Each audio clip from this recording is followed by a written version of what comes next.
અમદાવાદમાં લૂંટેરી દુલ્હન લગ્ન ઈચ્છુક યુવાન પાસેથી 1.5 લાખ અને સોનાની ચેન લઈ ફરાર થઈ. સુરેન્દ્રનગરનો પીડિત યુવાન લૂંટેરી દુલ્હનનો ભોગ બન્યો. પીડિત યુવાને ફરિયાદ નોંધાવતા અમરાઈવાડી પોલીસે તપાસ શરૂ કરી.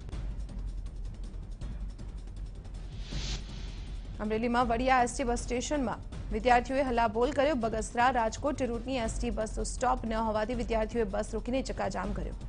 જોકે એસટી નિગમના અધિકારીઓ દ્વારા સજાવટનો પ્રયત્ન કરવામાં આવ્યો. ભરૂચ નજીક ટેમ્પો ચાલકે બે જૈન સાધ્વીઓને અડફેટમાં લેતા બંને સાધ્વીઓના મૃત્યુ થયા. અસુરિયા નજીક નેશનલ હાઈવે પર અકસ્માત સર્જાયો અને આ અંગેની જાણ થતાં પોલીસ ઘટના સ્થળે પહોંચી. બનાસકાંઠાના વાવના સરહદી વિસ્તારમાં પાણીની સમસ્યા શરૂ થઈ છે. ગંભીરપુરા ગામમાં પીવાનું પાણી ન મળતા લોકો પરેશાન થયા, જેથી ગામની મહિલાઓએ પાણી નહીં તો વોટ નહીંની ચીમકી ઉચ્ચારી.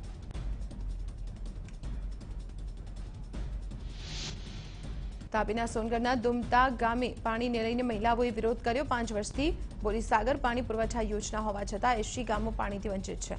પાણી નહીં મળે તો ગ્રામજનો લોકસભા ચૂંટણીનો બહિષ્કાર કરશે તેવી ચીમકી ઉચ્ચારી.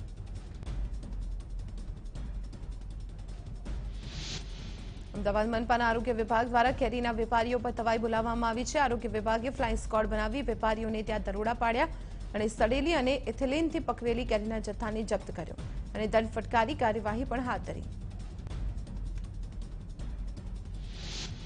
અમદાવાદ એરપોર્ટથી જયપુર, હૈદરાબાદ અને દુબઈ જતી ફ્લાઇટનું શેડ્યુલ ખોરવાયું. 30 મિનિટથી 3 કલાક સુધી મોડી પડી ફ્લાઇટ્સ. અગમ્ય કારણોસર ફ્લાઇટ્સના શેડ્યુલ ખોરવાતા મુસાફરો પરેશાન થયા.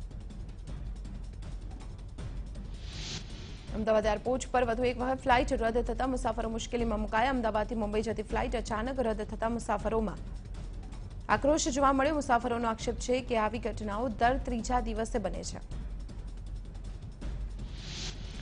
જૂનાગઢના વિસાવદરમાં આવેલા હસનાપુર ગામમાં વધુ એક વખત દીપડો ઘૂસી આવ્યો અને વૃદ્ધ મહિલા પર જીવલેણ હુમલો કર્યો. જે બાદ વૃદ્ધ મહિલાને સારવાર અર્થે હોસ્પિટલ ખસેડવામાં આવી, જ્યાં તેમનું સારવાર દરમિયાન મોત થઈ ગયું.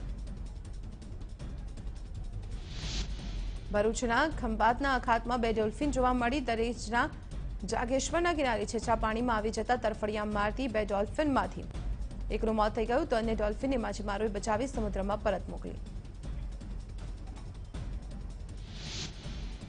ગીર સોમનાથમાં સિંહણનો વિડીયો સોશિયલ મીડિયામાં વાયરલ થયો છે. ઉનાળાના ધોમધકતા તાપથી રાહત મેળવતી સિંહણનો વિડીયો વાયરલ થયો. સાસણગીરમાં વન વિભાગે બનાવેલા પાણીના કુંડમાં સિંહણ પોતાની તરસ બુજાવતી હોય તેવા દ્રશ્યો કેદ થયા. અમદાવાદમાં ગરમીને કારણે લોકો ત્રાહિમામ પુકારી ઉઠ્યા છે, જેથી યલો એલર્ટ જાહેર કરાયું. જ્યારે રાજ્યમાં ઉત્તર ગુજરાત, સૌરાષ્ટ્ર અને કચ્છ તેમ 5 દિવસ હીટવેવની આગાહી કરવામાં આવી. હવામાન વિભાગ મુજબ આગામી 5 દિવસ 42 થી 43 ડિગ્રીની આસપાસ તાપમાન રહેશે.